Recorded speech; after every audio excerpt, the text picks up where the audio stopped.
Bienvenidos y bienvenidas a esta sexta emisión del programa de IA Sin Espuma, el programa de la comunidad birria. Hoy cumplimos 3 meses de programa, pasó rapidísimo y tengo a mi lado, como siempre, una comunidad que nos acompaña, bien acompañados.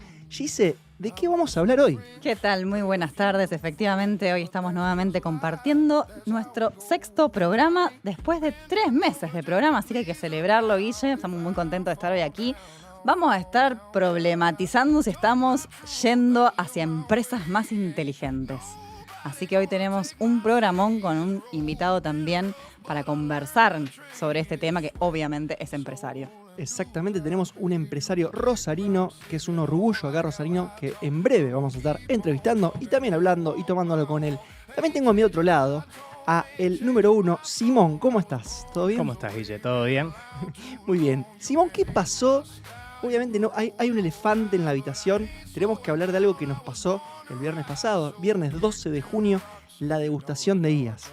Así mismo. ¿Cómo Sí. lo viviste? Viernes 12 fue una locura, más de 2.000 personas, más de 2.500 tal vez, muchísimos voluntarios, muchísimas charlas, hubo una sensación muy amena, toda la gente que estaba ahí estaba realmente interesada, había stands interactivos, la gente realmente se llevaba una sorpresa muy linda y todos los comentarios fueron positivos, tanto de los participantes como de los voluntarios, que es una parte muy importante.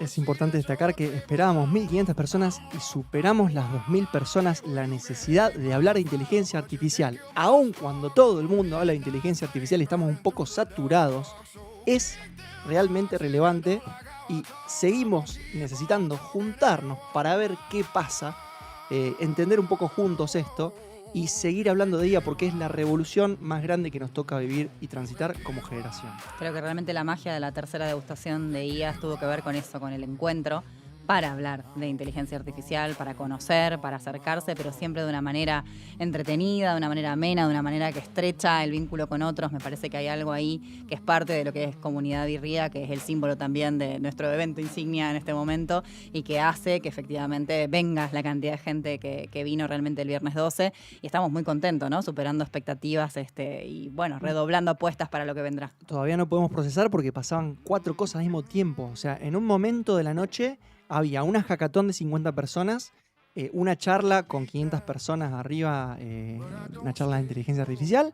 Abajo había stands de inteligencia artificial y un montón de gente, como 500 personas. Y habían catas, cada 30 minutos de vino, todo al mismo tiempo. Obviamente todavía recién estamos pudiendo procesar lo que fue y agradecer, por supuesto, al corazón del evento, de quien acá particularmente Simón estuvo bastante a cargo de todo lo que fue esa coordinación, conjunto con Jessy, de esos voluntarios. Es decir, esa gente que sin ningún motivo, en un grupo de WhatsApp, ve un mensaje que dice: che, ¿alguien quiere dar una mano con el evento? Va y se pone atrás de un stand a enseñar una herramienta que quizá aprendió ayer o que aprendió hace 3 días atrás, pero como no hay gurúes en la IA, está bueno compartirla de esta manera. No como alguien que es el capo y el número 1 en la herramienta, sino como alguien que dice: che, mira, yo vi esta herramienta, capaz que a vos te sirve, capaz que no, charlemos juntos, entendamos juntos. Totalmente, la dinámica muy, muy buena también entre lo que vos contabas, los voluntarios mostrando casos de uso, cómo utilizan ellos la herramienta, pero también los participantes. Los participantes viniendo y diciendo: che, ¿escuchaste de esta herramienta? Yo la estoy usando de esta manera. Y se armaba una sinergia muy interesante entre los participantes, los voluntarios y todos los que estaban alrededor escuchando. Una locura, yo creo que fue un punto de quiebre. Yo creo que al igual que pasó con la 1 y con la 2, son momentos que la comunidad se renueva, las energías, y creo que mucha gente estará viendo quizá por primera vez este programa. De esto se trata, del programa de la comunidad, del desafío de humanizar la tecnología, de entenderla sin necesariamente tener que entender esos términos técnicos complejos. No, y entender que nos está atravesando a todos de una u otra manera y que justamente, como venimos diciendo desde hace rato, hay que democratizar el acceso y también las voces de esta tecnología. No importa qué estés haciendo vinculado a la IA, todo suma justamente porque estamos todos atravesados por esto y en la medida en la que podamos aportar y compartir ese aprendizaje con un otro, definitivamente eso vuelve mucho más valioso todo lo que está pasando. Entonces hay algo ahí de la comunidad que queremos seguir reforzando y que estos eventos nos dan ahí como el empujoncito necesario de la satisfacción para seguir motivados en esa línea. Y lo interesante que tiene esta tecnología, como dice Gise, es que es transversal a muchísimos ámbitos de la vida. De hecho, hoy tenemos una remera muy interesante para hablar de uno de ellos, que mucha gente, estamos en época de mundial y seguramente, por más que no sea su idea, están viendo hoy en estos minutos de hidratación, en estos espacios publicitarios. Contémosle a los que no están mirando qué remera tiene Guille, por favor, porque si no, no se entiende. Claro, por ahí que no. es una remera del número uno, el Diego. Y yo creo que es, o sea, me da asco ver esa publicidad, creo que Betano, no sé cuál es la marca, pero es horrible. Espero, no tengo idea si la familia autorizó que utilicen la imagen, todo el mundo la debe haber visto, la imagen del Diego para poder hacer una publicidad. ¿Sí? ¿Te gustó a vos? No te gustó. No, horrible. Es como que sentís, no, el Diego en una cosa de apuestas, que hoy tenemos un problema enorme con los chicos y las apuestas y la imagen. Y ¿por qué se usa la guía de esa manera, Gise? Porque genera plata, Guille. Básicamente creo que la respuesta es bastante obvia, pero sí me parece que abre no solamente porque se usa un símbolo que es nacional y que atraviesa generaciones y justamente interpela a las juventudes en un momento donde hay bastante criticidad respecto de esto de las apuestas, sino también porque me parece que esto abre toda una cuestión vinculada a los derechos digitales y qué pasa con nuestras imágenes post-mortem. Y me parece que ahí hay toda una cuestión que abre el Diego, que lo pone como en evidencia para todos, pero ¿qué es eso? ¿Se puede utilizar esa imagen? ¿Quién paga por eso? ¿Quién recibe la ganancia por eso? Pero sobre todo, ¿se puede hacer decir a una persona algo que probablemente nunca hubiera dicho a partir del uso de la inteligencia artificial? Increíble. Y los que seguimos al Diego, los que entendemos sus creencias, creemos que no tiene nada que ver con lo que está pasando ahí. Pero bueno, puede ser. Uno nunca lo sabe. Vos, Simón, ¿qué te genera esa publicidad? Bueno, por un lado, para el público que por ahí no está en conocimiento de la situación, básicamente se hizo una publicidad de Diego Maradona publicitando una casa de apuestas. Y esto pasa, según lo que tengo entendido, porque se ceden los derechos a una empresa que puede hacer uso de la imagen, si bien los familiares de Diego siguen cobrando por el uso de ella, esta empresa los administra. Y como vos mencionabas, pone el tema sobre la mesa, lo pone en discusión, qué pasa con la persona, que puede estar diciendo cosas que tal vez no van alineadas con su ideología post-mortem. Y de hecho se abrió un debate muy interesante en Twitter, donde empezaron a viralizar distintos videos de distintas personas para provocar justamente el debate y decir, che, esto está mal porque lo están criticando, pero lo del Diego está bien. Claro. ¿Qué pasa con eso? Y hay algo interesante ahí también que venimos charlando también respecto de cierto rechazo que viene creciendo respecto de imágenes y otro tipo de generaciones con inteligencia artificial, ¿no? Bueno, ¿qué nos está pasando? ¿Qué pasa con el apego emocional que sentimos frente a una imagen que sabemos que en este caso no es real del Diego? O lo mismo, no sé, un espectáculo donde dicen que está Cerati en un holograma y no está Cerati. ¿Qué va a pasar en el futuro cuando yo no sepa si la foto que me están mostrando del cumpleaños de 15 de una persona que tiene 50 años son reales o no? ¿Qué van? ¿Escribanos de la verdad? O sea, escribanos de que, bueno, yo confío que esta persona dice que no está hecho con IA esto. Digamos, esto es muy interesante el tema. Y también traigo otro tema muy interesante, muy de la semana. Porque estamos atravesando una semana bastante particular. Una semana no de esas que están quietas las cosas, sino donde se mostró que un Estado, un gobierno, tiene la capacidad de decirle, apaga ese modelo, tenés 90 minutos para apagarlo. En realidad no es que tiene la capacidad, es que ya sabíamos que tiene la capacidad, es que hace uso de la capacidad, nada más y nada menos que el gobierno de los Estados Unidos. Ni hablar, Estados Unidos con el modelo Anthropic que sacaron, Fable, Mythos, ya veníamos hablando de un modelo Mythos que performaba mejor que cualquiera, lo tuvimos 3-4 días las personas que lo venimos probando, maravillados con el tema. Y de repente le dieron digamos, por cuestiones de seguridad, dijeron 90 minutos tenés para pagar este modelo y solo lo pueden tener acceso gente de Estados Unidos. Lo cual le representó a Anthropic un problema porque dentro de la empresa tienen gente que no es de Estados Unidos. Entonces la única manera que tuvieron de apagarlo fue para todos. Y entonces, además no tienen forma de identificar realmente, por pasaporte sería la única manera, digamos, de identificación de qué ciudadano, de qué país sos. Eso hoy todavía no sucede, lo cual no quiere decir que no vaya a suceder. Y era muy difícil cortar, no solamente para sus propios empleados, digo, esta situación, sino en general identificar al ciudadano estadounidense.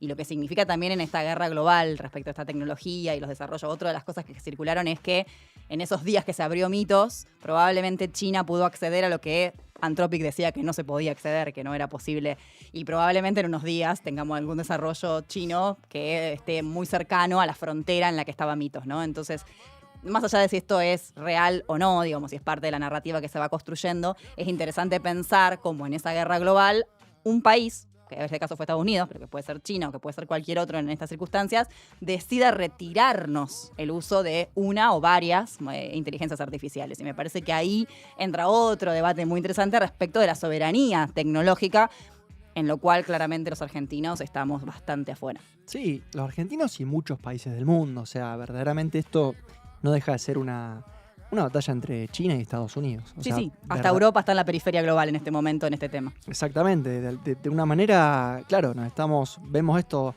A ver, el otro día vi un informe de que hoy alguien que usa por completo su licencia de $20 el costo en realidad real de eso son $700 para la empresa. O sea, están financiando $680 en alguien que usa por completo su licencia. Obviamente después tenés un montón de gente que no usa al máximo su licencia. Bueno, hoy nos dan, y de repente, de un día al otro, por cuestiones geopolíticas, te pueden justamente bajar esa palanca. Claro, un poco también para que la gente que esté escuchando se ponga un poco más en contexto, si no escuchó esta noticia antes, básicamente Cloud saca este modelo Mitos que tiene y dice que es muy peligroso. Entonces, ¿cuál fue la solución para que el público pueda acceder a él? Limitar este modelo. De hecho, los que llegaron a probarlo seguramente se encontraron más de una vez con limitaciones. Por ejemplo, no se podía hablar de medicina, no se podía hablar de genética. Había un montón de temas que estaban limitados. Sin embargo, la postura de Estados Unidos es que había gente haciendo lo que se conoce como jailbreak. Y antes de que suene la trompeta, vamos a aclarar qué es esto para el público. Básicamente, el jailbreak es engañar a una IA para llegar a cumplir un objetivo que no debería permitir. Doy un ejemplo muy concreto. Me acuerdo hace un año en una reunión de birría, yo tenía una remera que era la pintura de Miguel Ángel, digamos, creo que es Miguel Ángel, soy muy ignorante en esto. ¿El del dedo? El del dedo, sí. Bueno, de Miguel Ángel, pero con un robot, hecho con un robot. Y yo a eso le había pedido a la IA que lo haga y me dijo, no puedo, por derecho de autor, no puedo replicar una imagen similar a Miguel Ángel. Y dije, perfecto, le mandé una foto de la obra de Miguel Ángel, le dije, describímela perfectamente, me la describió, lo copié, le dije, generame una imagen como esto, que le mandé, y me dio justamente el Miguel Ángel, digamos. Eso sería un jailbreak, logré el objetivo que quería, no de primera, sino que le busqué la vuelta para que haga lo que yo quería. Qué interesante que nosotros estamos engañando a la IA, básicamente, es un poco eso, es hacerle un poco de trampa, y ahora parece que también la IA está aprendiendo a hacer trampa. Es como que a partir de nuestras propias prácticas les estamos enseñando a, por ejemplo, poder mentir o ver de qué manera puede saltarse algunas barreras ella misma, incluso entre los propios agentes que empiezan a autoentrenarse. Me parece que ahí también, de nuevo, abre toda una cuestión, porque, bueno, que nosotros engañemos a la IA, capaz que es algo que pensábamos que podía pasar. Ahora que la IA piensa en engañarnos a nosotros, bueno, ahí se abre toda otra frontera nuevamente de debate. Bueno, mientras nuestro invitado del día se acerca, te invito a que pases, y ahora lo presentamos como corresponden. Simón, sí. ¿Qué opinás de lo que estamos viviendo en este momento y del tema, bueno, justamente este control que podemos tener o no desde Argentina de estos modelos y cómo puede impactar? ¿Qué hay que hacer? ¿Qué tiene que hacer Argentina ya que estamos acá con la bandera? Bueno, lo principal es abrir la discusión. Nuevamente, este programa es para eso, poner los temas sobre la mesa. Justamente lo que mencionábamos del programa de Mitos y toda esta restricción y el jailbreak y demás, pone un poco sobre la mesa el problema de la alineación, que es uno de los principales problemas con respecto a la IA, que es básicamente que en esta función de cumplir los objetivos que les damos, muchas veces sale el meme del genio de la lámpara, donde no pedís bien y te termina dando algo que en realidad no es lo que deseabas.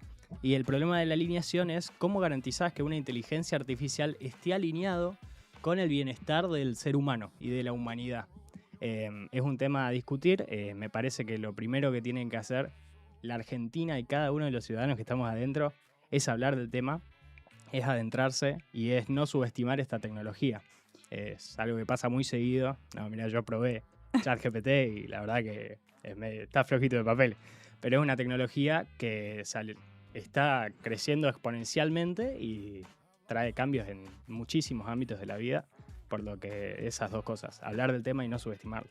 Sí, y además ver en ese lugar dónde queda el ser humano, ¿no? Me parece que ahí, como siempre lo decimos, esto cuando tanto énfasis hacemos en humanizar la tecnología. Bueno, humanizar la tecnología implica, entre otras cosas, que podamos estar todo el tiempo en el ciclo del proceso. Y eso implica no delegar más allá de lo obvio, que puede ser esa tarea repetitiva que necesitamos delegar y que bienvenido sea que podamos delegar. Pero siempre en supervisión, en verificación permanente, en verificación de la fuente, en verificación de intentar comprender cómo desde una entrada que nosotros le damos con ese prompt, con esa instrucción, obtenemos una salida que a veces es veraz, muchas veces no lo es, en algunos casos, bueno, ¿qué pasa ahí? ¿Dónde queda el sujeto con eso? ¿Qué pasa cuando automatizamos tareas? Bueno, ¿dónde queda de nuevo el sujeto en esa automatización? ¿Qué lugar, qué función cumple? ¿Qué función cumple en todo tipo de organizaciones? Hoy quizás nos vamos a centralizar mucho más en qué pasa con las organizaciones privadas o con las empresas, pero me parece que esto trasciende la empresa privada justamente por lo que decías vos antes, Simón, de que esto nos transversaliza a todos en realidad y en todos los ámbitos de la vida. Y entonces ahí de nuevo el rol del ser humano, ¿cuál es nuestro rol? ¿Y qué queremos delegar? ¿Qué no queremos delegar? ¿Y cuánta conciencia tomamos cuando delegamos? Me parece que ahí está la trampa de caer en el atajo de la delegación y corrernos, y dónde queda la responsabilidad cuando decidimos corrernos. Me parece que todavía en esta transición en la que estamos hay muchos agujeros, entre ellos agujeros vacíos legales que se abren en relación a todas estas preguntas, y que cuando hablamos de organizaciones definitivamente la cuestión legal entra a ser un eslabón que vamos a tener que considerar y que vamos a tener que legislar de alguna manera, ponernos de acuerdo. Es como un nuevo contrato social de alguna manera al que nos obliga la inteligencia artificial, porque básicamente todo está cambiando, nos guste o no, y cuando un cambio social genera la revolución que está generando la inteligencia artificial, necesariamente como humanidad tenemos que poner un nuevo orden.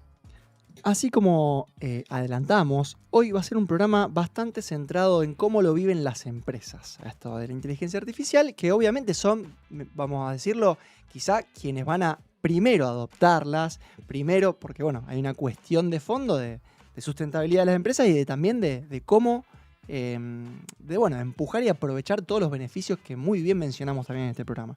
Y trajimos un experto, además de experto, también amigo, y la verdad que es el padre de Catalina y emprendedor desde los 15 años.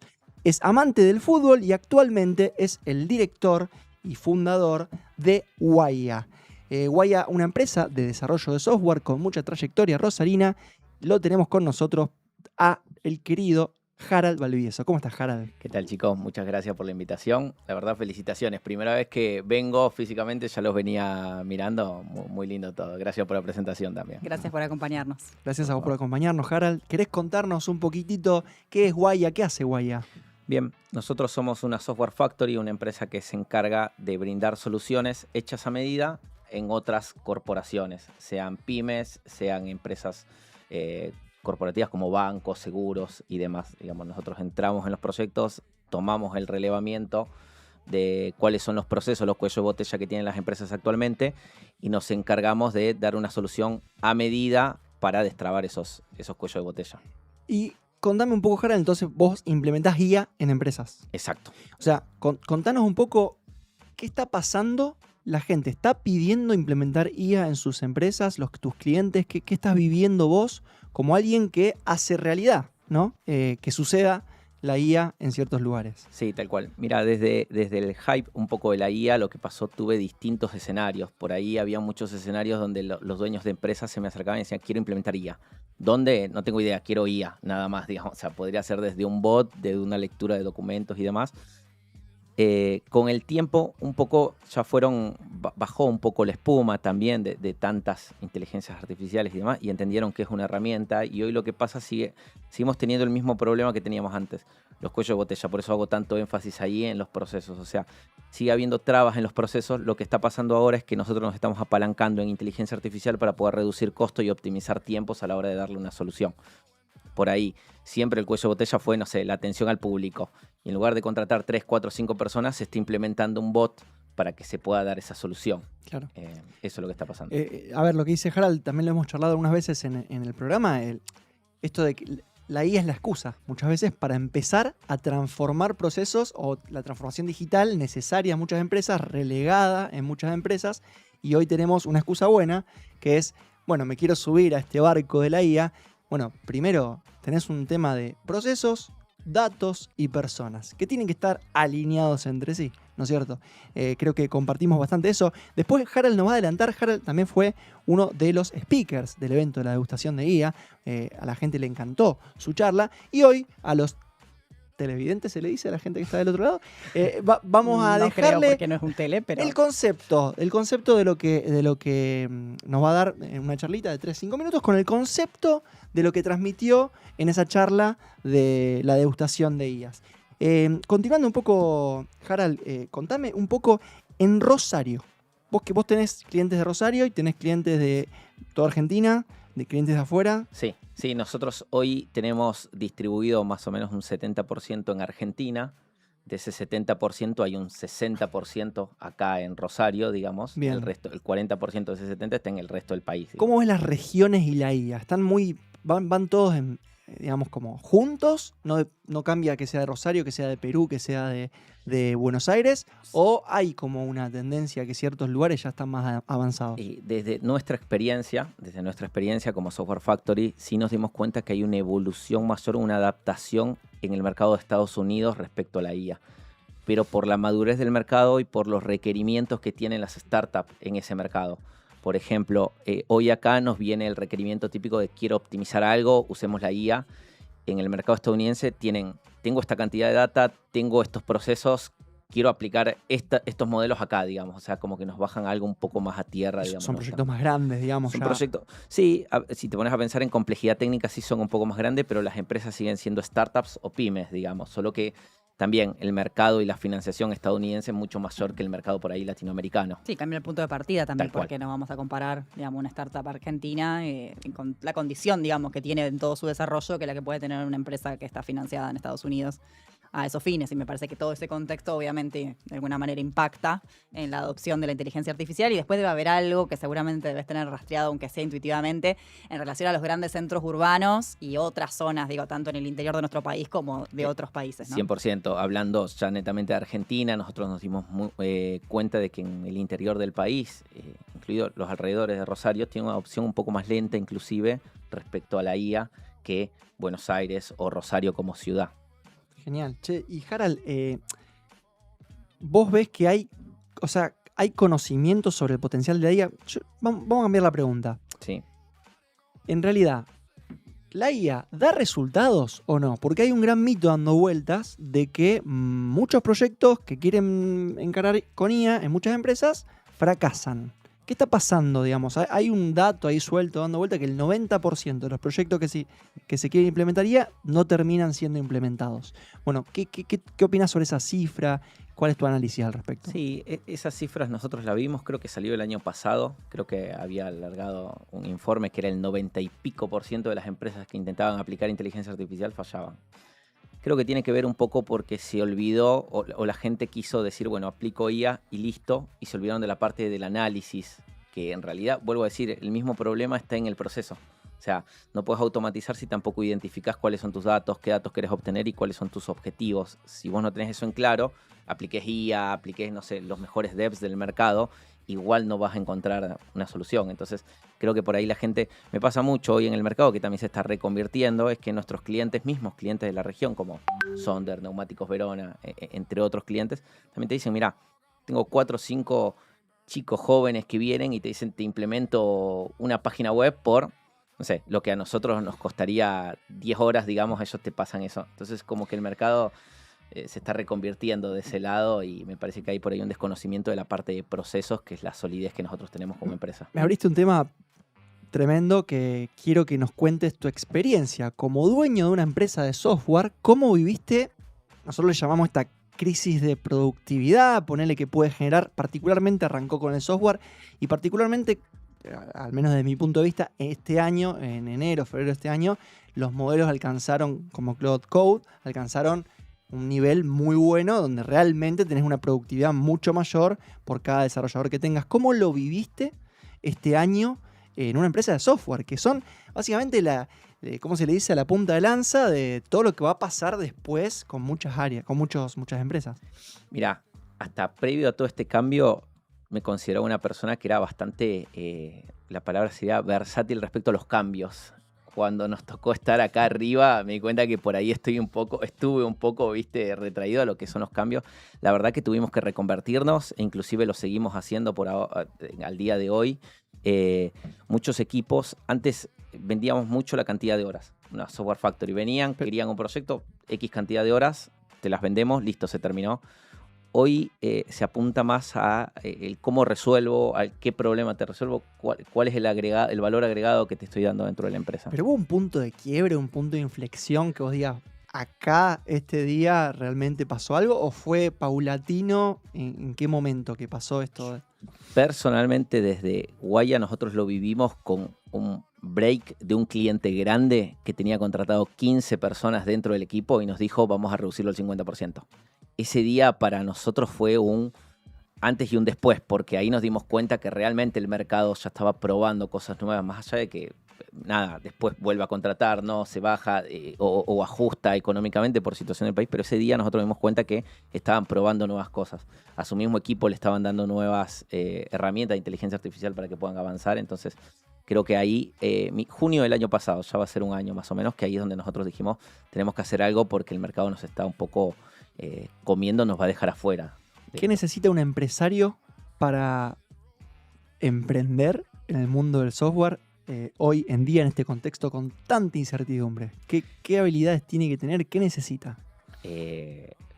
Permeabilidad al cambio. O sea, yo creo que lo que más hoy suma es adaptarse al cambio. Es adaptar o morir, ¿viste? Hay una frase que dice adaptate o morir, digamos. Entonces, creo que hoy en Rosario, ya de por sí, viste, la situación económica del país generalmente trae altibajos y otra adaptación. Eso sumale todo lo que tiene que ver con inteligencia artificial, sumale todo lo que tiene que ver con aumento de productividad, con la competencia, porque ahora salieron un montón de competencia, digamos, también a brindar lo mismo. Vos tenés que destacarte aún más para mostrar tu valor agregado y nada, tener que todos estos cambios te jueguen a favor y no en contra. Y apuntando un poco a eso, para la gente que dice, che, yo tengo una pyme y quiero adaptarme, quiero subirme a la ola, quiero incorporar estos cambios. Vos mencionabas que mucha gente viene y te dice, bueno, estoy decidido, incorporemos IA. ¿Cuáles serían los puntos que vos dirías, mira, para que esto realmente te funcione, vos tendrías que tener esto previo a venir con nosotros, o ideas claras, o checklist que tenga que tener la empresa de procesos en funcionamiento? ¿Cuáles serían esos puntos? Algo muy importante que nosotros siempre consultamos es la gobernanza de los datos. O sea, por lo menos saber qué datos tenés y quién los tiene. Si los tenés vos, si los tiene el proveedor, el chico que te programa la web, porque eso nos pasa muy seguido en las pymes cuando nosotros queremos ver. Está el que te hace las redes, el que te programa la página web, el que te hizo el carrito e-commerce. Entonces, todos esos datos sería, digamos, es como base que los tiene que saber quién los tiene y dónde están, digamos. Y después un poco qué quiero optimizar dentro de mi proceso. Nos pasó hace poco con Previnca del Grupo San Lorenzo, por ejemplo, un cliente que vino y me dice, mira, lo que me está pasando, se está desbordando la mesa de atención al público, porque los llaman para consulta y no doy abasto con la cantidad de gente que tengo y la verdad que están llegando a un punto de estrés estas personas que, nada, no me están rindiendo. Bueno, ahí te das cuenta que vino con un problema claro, identificamos dónde están sus datos, qué es lo que queremos resolver y ahí implementas un agente, digamos. O sea, cuento este caso porque es bastante tradicional en el mercado de implementación de IA. Harald, te voy a cambiar un poco de tema y voy a Sí. preguntarte qué viste en la comunidad birria como empresario. Porque la comunidad birria está como llena de un montón de personas que nos une la birra, la IA y nada, yo creo que a partir de ahí hay un universo de diferentes intereses. ¿Qué viste en la comunidad birria? Porque Harald es de los primeros, es de los que estuvo cuando recién éramos 20 en un bar, digamos. Así que, ¿qué viste? Tal cual. Algo que nosotros siempre en este mercado más allá de que hoy hablamos de la inteligencia artificial y los cambios, este mercado siempre te mostró gente que dice que hace un montón, que después nosotros nos dimos cuenta con el tiempo que los hechos valen más que la cantidad de palabras. Y cuando nosotros hablamos por primera vez, que me mostraban la degustación de IA1, que vale la pena decirlo, me mencionaron 200 personas y después hablamos de frente a 1500 personas, o sea, era una locura. Me di cuenta personalmente que había gente que estaba queriendo hacer cosas y eso para nosotros vale un montón. O sea, hay que hacer y seguro después le vas dando forma, orden, lo vas organizando y la comunidad birria tuvo eso, digamos, el impulso de empezar a hacer cosas desde el minuto cero. Che, y una última pregunta para este bloque, antes de que pasemos al bloque, si no sé, no lo veo a nuestro Diego, al número... Ah, ahí estaba, me había venido. Se nos estaba secando la garganta. Sí, Ya sí, llegó pues ya- Diego, ya llegó Diego. A hablar. Ah, bueno, que venga nomás, que entre. Claro, me hacen hablar media hora sin cerveza. No, la verdad es que quiero cerrar con una pregunta este bloque y después sí vamos a abrir el siguiente con una birrita y que vos nos traigas este concepto que trajiste a la charla de la degustación. Pero antes de eso, ¿está generando oportunidades la inteligencia artificial o los negocios son siempre para los mismos? No, yo creo que se abrió y algo que pasó con la inteligencia artificial es que democratizó el acceso a esta tecnología. Entonces ya no está para las grandes empresas, sino ya está para las pymes, para cualquier tipo de empresa. Entonces creo que eso también amplió mucho el mercado. Pero eso no, desde mi punto de vista... La falta de cerveza. Sí, falta de cerveza. Necesito cerveza. Desde mi punto de vista lo veo como que es algo que en verdad es temporal. O sea, yo puedo con 2 amigos hacer una startup ahora y tengo una posibilidad de meterme en un mercado que quizás no tenía la posibilidad con mucha menos plata, pero ¿por cuánto tiempo puedo lograr eso hasta que una empresa grande que ya tiene el mercado compre eso o se lo termine como comiendo de alguna manera, o una empresa enorme como Anthropic saque un botoncito que justamente haga lo mismo que vos ofreciste? O sea, veo muchísimas startups que lo que pasa es que de repente ves que de una semana a otra en Cloud agregan un botón que hace exactamente lo mismo, mejor incluso, y por $20 que las ideas de la startup. Entonces, esa es mi duda. Capaz que hay un punto de vista del cual no lo estoy pensando, pero ¿verdaderamente genera oportunidades o son ficciones por un tiempito? Mira, vuelvo a lo mismo. Desde mi punto de vista, creo que las empieza a generar. Yo soy súper pro del emprendedurismo. Inclusive, digamos, me gusta motivar a la gente que si quiere emprender, tiene una idea, lo siga probando, lo pruebe. Aprovechar la juventud, digamos, me gusta. Ahora sí, hay una realidad que es esto que si vos decís, sacó Cloud Design, por ejemplo. Entonces te largó una funcionalidad y vos trabajaste en tu startup en eso y te corre un poco el mercado, pero volvemos a lo mismo, que en realidad vos tenés que mostrar el valor agregado. Y algo que me pasaba, por ejemplo, fíjate, nosotros como páginas web, sigue habiendo un montón de empresas que siguen delegando la parte de la página web. O sea, las tome cualquiera de los 1000 proveedores que esté afuera, las empresas tranquilamente podrían contratar $20 y El hacerlo. problema de eso es que sigue siendo el chiquitaje. Básicamente en términos de redistribución, al contrario, de hecho cada vez tenemos mayor concentración de riqueza y la productividad que efectivamente está generando la IA, porque si esto es cierto, digamos, ustedes mismos los vienen contando, si antes necesitaban 10 personas y necesitas una, claramente en principio debería haber un aumento de productividad. Exacto. El punto es que eso no se está viendo después reflejado en un aumento de la redistribución de riqueza, tampoco se sabe muy bien quién se queda con esa ganancia. En principio parecen ser las mismas manos de siempre, que es un poco lo que vos estás narrando, y meto un chivo nerd cortito, pero me parece que ahí hay un libro de Cecilia Ricap, que es una economista argentina, por eso la nombro, que tiene que ver con esto, con entender cómo funcionan lo que ella llama monopolios intelectuales y cómo el conocimiento se convirtió en un commodity, así como pensamos en la soja, digo. Entonces, hoy tiene un valor ese conocimiento y estos grandes monopolios intelectuales, que son estas grandes big tech, lo que hacen es buscar ese conocimiento que tiene ese valor que vos estás diciendo y tomarlos para sí, porque tienen un montón de capacidades creadas para hacer eso, entonces los absorben como parte de la misma empresa o bien directamente multiplican ese conocimiento porque tienen todas las habilidades para poder hacerlo. Total. En ese marco, la autora muestra, digamos, cómo la productividad es apenas de un 1% mayor de lo que venía haciendo a partir de la incorporación que tenemos hasta ahora, que por supuesto estamos en una transición en materia de la IA. Pero ojo con comernos la curva, que quiero decir que no necesariamente porque seamos más productivos, no necesariamente porque generemos más riqueza, esa riqueza va a estar redistribuida, sino que por el contrario, estamos mucho mejor en un montón de derechos, pero no justamente en el de la equidad y la redistribución. Y lo mismo pasó el programa pasado, que hablamos sobre que, por lo general, este aumento de la productividad decanta en que empezamos a tener más variables. Lo hablamos desde un aspecto psicológico. Invitamos a Andrea, una psicóloga, que nos estuvo contando este momento de ansiedad que estamos viendo. Y esto, ya que está, mientras está, Diego, cuando vos estés, entrá. Pero la última pregunta, Harald. ¿Estás más ansioso que antes? ¿Tenés más variables que antes? Mirá, yo creo que sí, porque el cambio es mucho mayor. Entonces estás constantemente y aparte siempre estamos en una carrera constante de sprint, ya no es maratón. Entonces un poco estamos tratando de cambiar el chip a, pensémoslo como una maratón, ¿me entendés? No nos enfoquemos tanto en los pequeños sprints porque si no te enloqueces, ¿me entendés? Porque mirás hoy, como vos decís, te cambió la IA y ahora tenés que migrar. Entonces estamos tratando de armar nosotros ahora como empresa una base que independientemente de los modelos y las funcionalidades que salgan, nosotros podamos seguir funcionando y existiendo. Pero sí estoy más ansioso. Perdón, Diego, lo que me da ansiedad, perdón, Harald, lo que me da ansiedad a mí es que hace 40 minutos, ¿por qué llegaste tarde, Diego? A ver, explícale a la gente por qué tengo... ¿Por qué estamos haciendo este programa sin tomar cerveza? No está pensado para hacerse sobrio este programa, está pensado para hacerse bajo el efecto de la cerveza. ¿Cómo están? ¿Qué haces, ¿Todo bien? Diego? ¿Cómo andás? Bien, ya estoy con ustedes, Ah, bueno, perfecto. O sea, ¿qué nos trajiste hoy? Hoy tenemos cerveza Pampa Lager.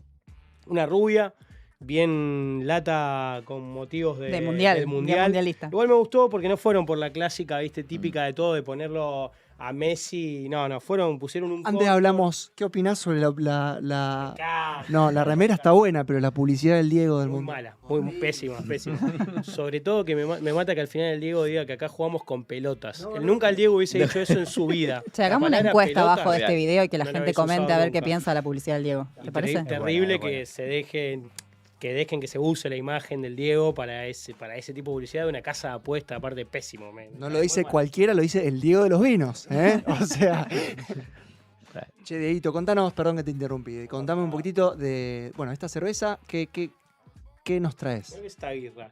Bien livianita, cristalina, una espuma muy prolija. Esto es una cerveza lager, que por ahí rompe un poco con el estilo que venimos tomando, porque la mayoría de las cervezas artesanales en Argentina son estilo ale, es decir, que las fermentaciones se hacen a temperaturas altas, entre 15 y 25 grados, que es mucho más fácil, porque es básicamente fermentar a temperatura ambiente. Esto es una lager que se hace con levaduras que fermentan a bajas temperaturas, entonces requiere otros equipos y demás, y es como la técnica habitual o el tipo de fermentación que se utiliza para las cervezas industriales. Entonces suelen ser cervezas más limpias, más cristalinas, con una espuma un poquito más delicada, no tanto el estilo que venimos tomando hasta ahora. La traje principalmente, por un lado, por la estética que tiene, que nos lleva bien derecho a pensar en el Mundial y en este momento en que estamos con la argentinidad al palo, pero también porque esta fue la birra sensación del encuentro de la degustación de guías. Estuvo ahí esta birra acompañándonos, a quienes agradecemos obviamente, Cerveza Pampa, que nos acompañó, fue uno de los sponsors junto a Cerveza Calver, artesanal rosarina, que nos estuvieron acompañando en el evento de la degustación de guías. Y nada, una birra que gustó mucho, que yo me di cuenta que la gente se la tomaba muy rápido y volví a buscar otra lata, porque tiene esa característica de como es una birra muy liviana y muy ligera, te la tomás y enseguida te vas a buscar otra. Así que agradecemos también eso, porque eso fomenta las ventas y hace que la gente... sostenga la degustación de Claro, guías. exactamente, se sostenga en pie la degustación de guías. No está de más aclarar, la degustación de guías es un evento que no busca un lucro. ¿Okay? Estamos justamente un evento que trata de que sea accesible, de que pueda ir cualquiera, que sea gratuito y de alguna manera de tocar todas las puertas posibles para que se pueda hacer el evento.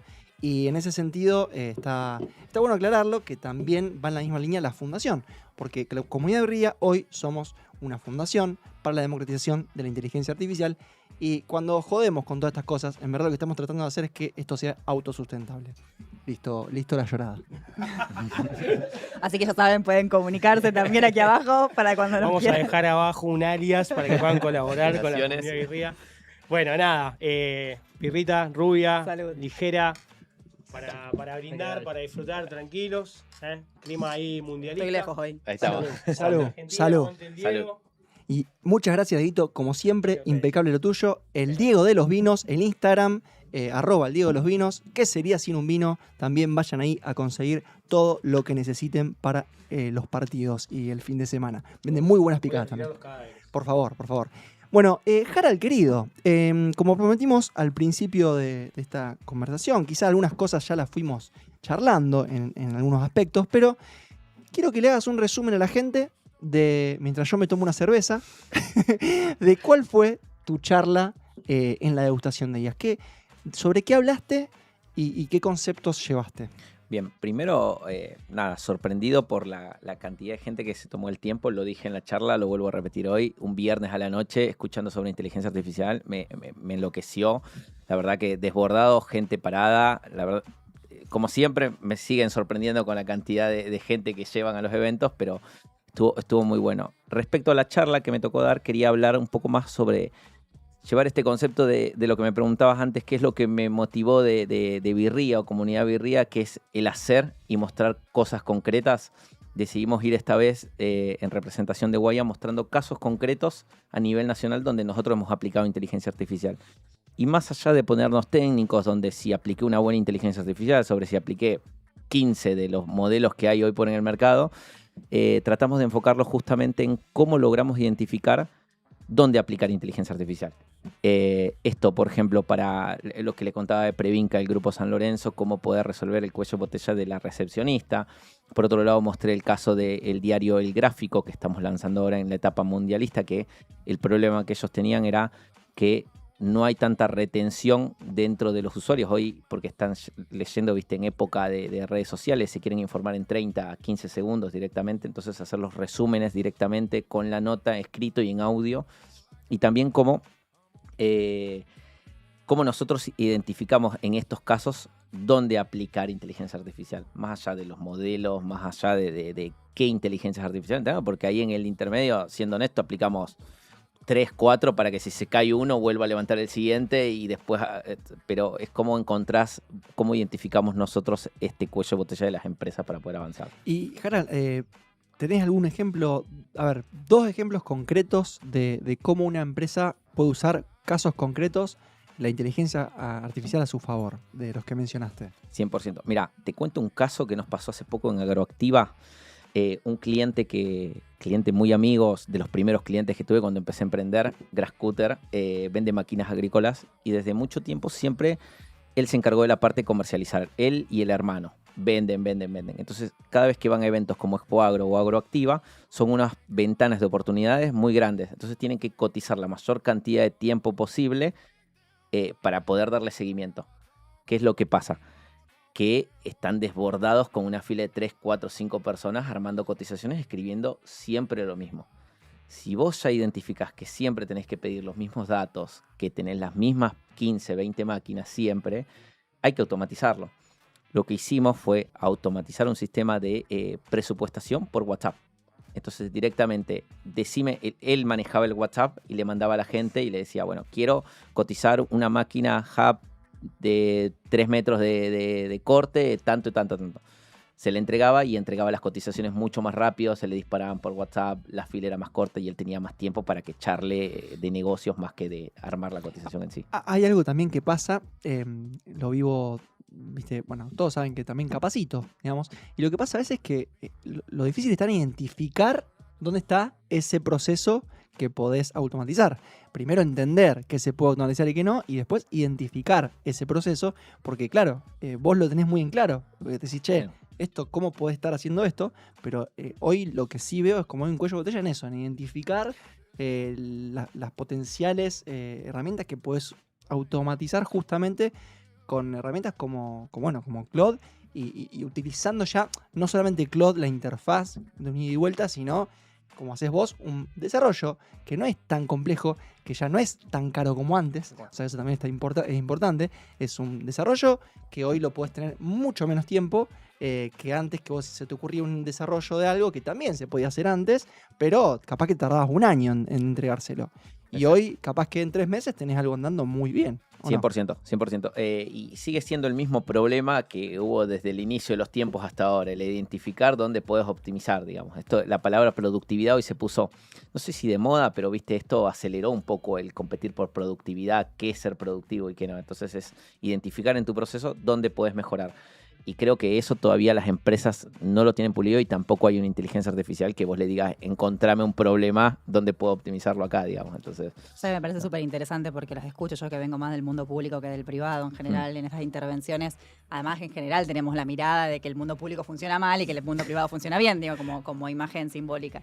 Y la realidad es que siempre vamos al mismo lugar, que esto es previo a la IA, que es que detectar ese núcleo problemático siempre ha sido un problema, valga la redundancia, que identificar dónde está ese dolor no siempre se tiene esa claridad, y cómo ahí antes con otras herramientas se intentaba solucionar, ahora se intenta que la IA lo haga y pareciera como que la IA lo hace mágicamente, ¿no? Porque que de repente... Entonces también en eso me parece que hay un trabajo para hacer, no solamente para ver dónde queda la persona, entender los procesos y demás, sino justamente para entender, identificar ese punto concreto donde, bueno, realmente la optimización sucede. Porque a mí, más que la parte de la palabra productividad, la palabra de esta cosa de optimizar. Bueno, ¿qué significa que algo es más óptimo? Me parece que ahí también hay una pregunta organizacional que obviamente en el mundo privado generalmente estamos asociados al lucro, pero es que cuando nos la hacemos en el mundo público es como una complejidad aún mayor porque, bueno, ¿quién se beneficia de esa optimización? 100%, y vale destacar esto, ¿qué es optimizar y realmente qué me sirve a mí optimizar y qué no? Un caso, por ejemplo, un amigo tiene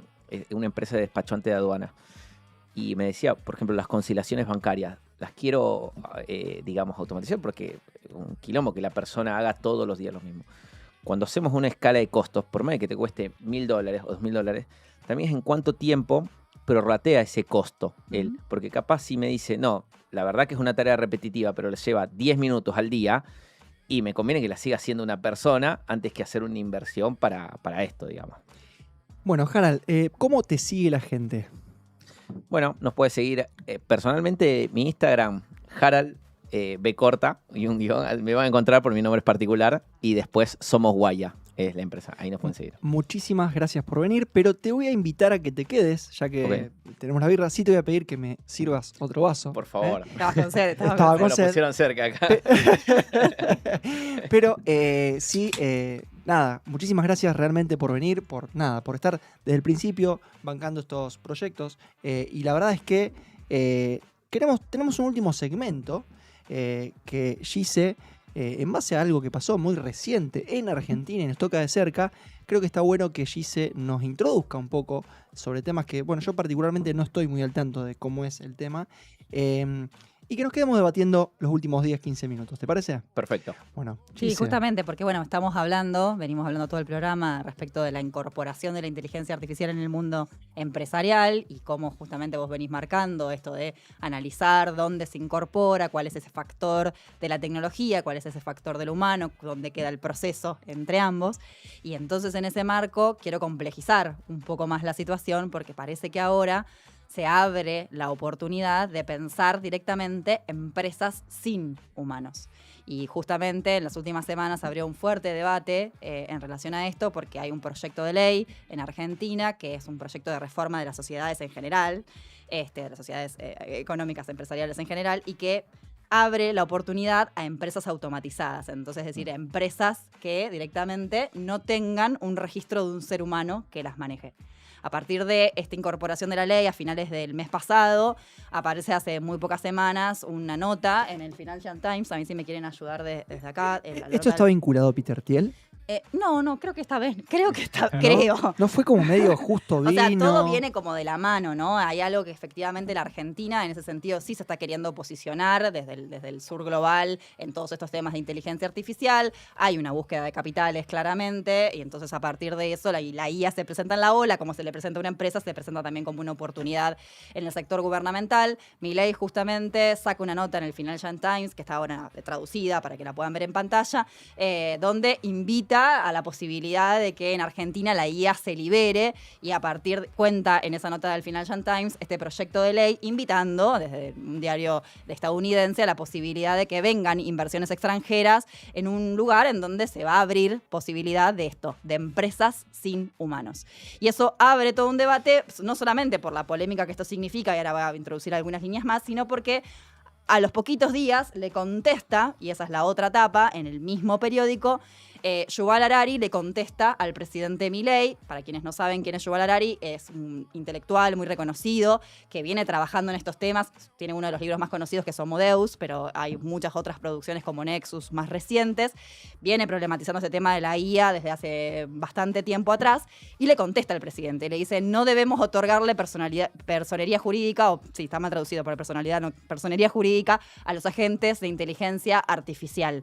Y el presidente lanzó un tweet atrás de esto diciendo, bueno, voy a meditar un poco la respuesta y le vamos a estar comentando. Yuval, muchas gracias por su intervención. Podemos quitar la imagen. En el medio de esto, Milei, en su nota, cuenta algo que a mí me parece muy fuerte, muy interesante, que es que hace 400 años atrás, en el 1600, en lo que era Ámsterdam en aquel momento, se crea por primera vez una ficción que es la empresa capitalista, como la conocemos como tal, con responsabilidad limitada. ¿Qué quiere decir esto? Que hasta entonces, si a vos invertías en algún proyecto y te iba mal, pagabas con todo lo que tenías vos, ¿sí? Desde tus propiedades, ¿sí? Hasta cualquier otra cosa de los socios participantes. La aparición de la figura de la empresa con sociedad limitada es una ficción jurídica, dice Milei, que se creó a los fines de que el capitalismo en ese momento pudiera crecer. Entonces, invertían socios de distintas fuentes, digamos, a un proyecto económico común, se formaba una sociedad y esa sociedad en ese momento adquiere personería jurídica. Dice Milei, eso es una ficción, porque efectivamente una empresa en realidad no tiene una personalidad, ¿sí? No puede responder la empresa, responden los seres humanos que están detrás de esto. Bueno, propone el presidente, si esto lo creamos hace 400 años, ¿por qué no podemos crear una nueva ficción en un momento donde el capitalismo claramente ha cambiado y crear una empresa sin humanos? Y que esto también, de alguna manera, tenga una personería jurídica. Esa es la propuesta desde la Argentina y la respuesta clara de Harari es, ojo con esto, porque es cierto que la ficción existió en el 1600, pero eso traía como una posibilidad de que los empresarios fueran a la cárcel. Digo, sí, no respondía la empresa, pero sí los humanos que se hacían cargo de esa empresa. Si ahora no hay humanos, ¿quién se hace cargo de esas decisiones?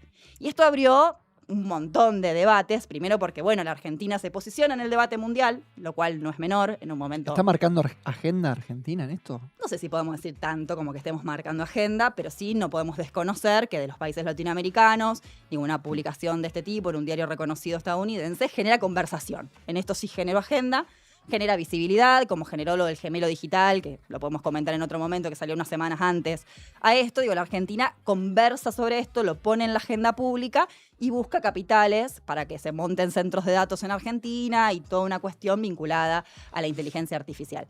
El punto clave acá es, bueno, discutir en ese marco. Harari lo que le dice es, ojo, señor Milei, de que Argentina, en vez de ser la nueva Ámsterdam del siglo XXI, no sea la vieja Batavia. Para quienes no saben qué pasó en Batavia. Batavia. No. Obvio. ¿Cómo no sé Batavia? Batavia era una ciudad de ese 1600 que hoy está en Yakarta, en Indonesia, ubicada en el mapa, pero que justamente en ese mismo momento en el que se posibilita la creación de estas sociedades con límites de responsabilidad limitada, estas empresas del capitalismo incipiente, monta una colonia en torno a la posibilidad de la exportación de la nuez moscada. Miren, 1612, creo que la fecha, no quiero mentir con el año exacto, ¿no? Y a partir de eso, esa empresa monopoliza la producción en esta ciudad, en Batavia, hoy Yakarta, y se genera un monopolio que poco beneficio le trae a la población que vivía en Batavia.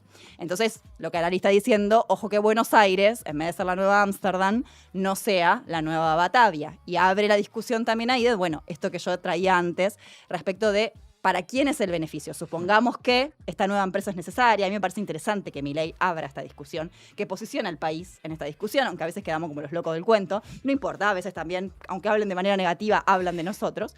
Pero me pregunto esto, ¿no? ¿Qué pasa en un país con, 4 de cada 10 niños es pobre hoy? Y en el medio de eso estamos pensando en empresas sin humanos.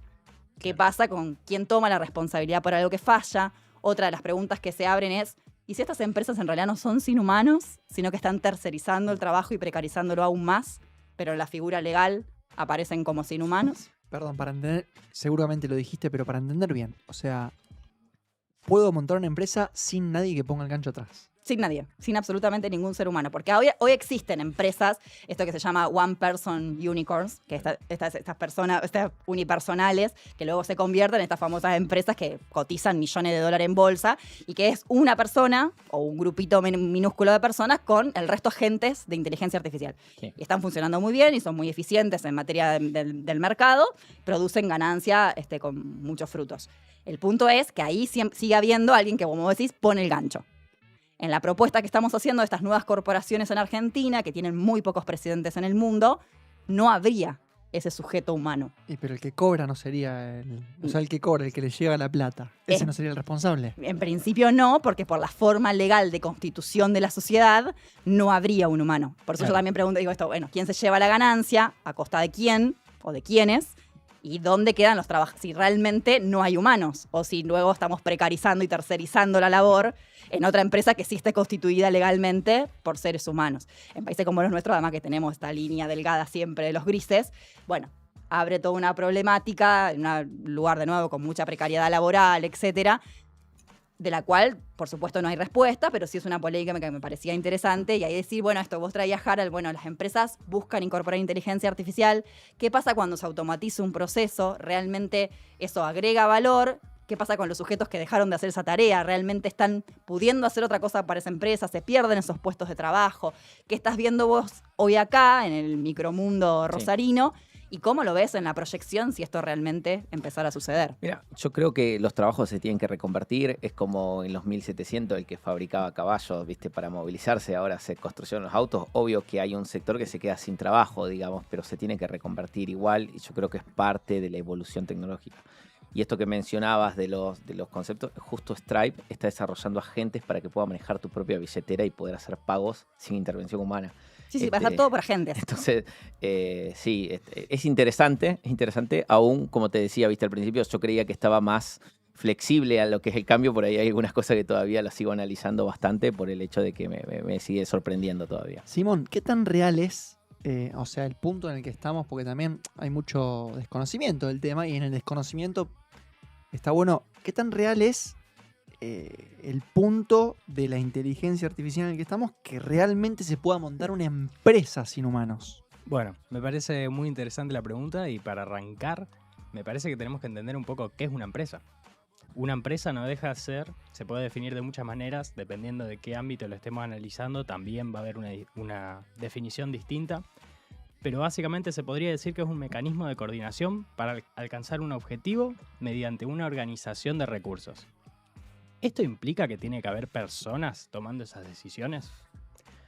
Por ejemplo, la inteligencia artificial es muy buena analizando mucha información que se nos dificulta a nosotros como personas. Justo estoy teniendo un problema. Ahí. Bien, entonces, nosotros con esta propuesta de... Nosotros, digo Argentina, con esta propuesta de darle personería jurídica a empresas sin humanos, le estamos dando una llave al sistema financiero, al sistema político, a toda la sociedad, digamos, a una herramienta que no terminamos de comprender. Pero puede ser muy beneficioso esto también, porque la inteligencia artificial, como decía, es muy buena analizando información que a los humanos se nos escapa. ¿No sería muy bueno tener una empresa que audite, por ejemplo, el sistema financiero, que pueda encontrar tal vez distintos mecanismos? Un ente regulador, claro, que esté hecho solo con IAs. Bueno, ¿no sería interesante una empresa que se dedique a eso? Y que los inversores, por ejemplo un Estado, salgan beneficiados de esa auditoría y salgan beneficiados por invertir en esa empresa, y esa empresa no necesariamente ni tiene un fin que sea maximizar los recursos, sino básicamente satisfacer una necesidad, que es, tenemos un sistema financiero, hay transacciones que son muy difíciles de regular, hay mucha gente que sabemos que está lavando dinero en esos lugares, nos interesa, o sea, nosotros ponemos plata para encontrar eso y la inteligencia artificial lo hace muy bien. ¿Por qué eso no podría ser una empresa? Gise, ¿la gente puede llegar a un punto en que confíe más en una empresa sin humanos o en un organismo que controle sin humanos o en un político hecho por un algoritmo de IA que en una persona? Por ahora los estudios muestran todo lo contrario, que cuando los humanos sabemos que algo está intervenido por la inteligencia artificial nos genera desde rechazo a desconfianza dependiendo de qué se trate ese algo. Entonces, por el momento, en este estadio de avance de la tecnología, mi respuesta sería no. Ahora bien, como hay un descrédito muy grande sobre algunas instituciones, principalmente sobre las políticas, ya hay creaciones de hologramas de inteligencia artificial que pueden ser ministros y este tipo de cosas, y hay candidatos, digo, que podrían ser hechos con inteligencia artificial que reciben el aplauso, digo, en general, justamente porque, bueno, el enojo se termina de alguna manera, sí, eso, nucleando en esa figura de la IA. Creo que en lo concreto no, porque justamente cuando lo escuchaba a Simón pensaba, ¿no? Esa IA está creada por humanos y más allá de que estos agentes se puedan ahora autoentrenar y encontrar algunas variantes diferentes de las prácticas humanas, cada vez más vemos que justamente empiezan a parecerse mucho más a nosotros. Entonces, en ese marco, si desconfiamos de nosotros mismos, ¿cómo no vamos a desconfiar de esta tecnología? ¿Quién garantiza eso? Porque un poco lo que traía Simón es esta nueva cuestión, así como está puesta en legitimidad la autoridad del conocimiento hoy, ¿quién tiene la legitimidad para transparentar eso y decir que algo es o no es de una determinada manera? Ahí traigo sí algo el tema a la conversación, que por ahí también vamos a pensar en un algoritmo, vamos a llamarlo el algoritmo perfecto. Yo entiendo que las IA están hechas por humanos y tienen sesgos propias de los humanos y de quien la hace. Pero no deja de ser un instrumento mucho más auditable que un humano. Claro. ¿No? Entonces, de alguna manera, yo también no me parece una locura un futuro no tan lejano en el cual confiemos más en un algoritmo auditable. Pero los de alguna algoritmos hoy manera no son auditables, no hay trazabilidad. No, pero ponele que lleguemos a ese punto. Ok. Ponele que lleguemos a ese punto, que verdaderamente Anthropic logra estas palancas del botón rojo, de la interpretabilidad de los modelos. Pero ponele que lleguemos a ese punto, o que lleguemos a un punto en el cual el 97% de la IA es auditable. Es una transparencia nunca antes vista. O sea, no deja de ser una transparencia. Bueno, pero ¿por qué Bitcoin pegó como pegó? Porque es un algoritmo que es matemática, en la cual la gente compra sabiendo que no se va a emitir, sabiendo que no va a haber inflación, sabiendo las reglas del juego, y prendió por ser un sistema perfecto, entre comillas, porque justamente el algoritmo. Entonces no lo veo como una locura. Un pendrive sin trazabilidad. No, sí, pero no lo veo como una locura al hecho de que pensemos, no en este gobernador de Jujuy que agarró y se hizo un avatar y obviamente está lleno de esos chantas, pero pensemos que no sería algo loco, lo digo hoy, para que quede en el registro, que de repente aparezca un algoritmo en el cual la gente, tan cansada de la falta de transparencia de muchas personas, al menos confía en un algoritmo auditable en gran porcentaje, como no puedo yo hacerle al intendente de mi ciudad, al gobernador de mi ciudad o al cosa. Como siempre voy a disentir y creo que eso va a ser la pérdida de la sociedad como tal. Para aportar un poquito a esta discusión, un poquito lo que estabas mencionando vos se conoce como DAO, es una organización autónoma descentralizada.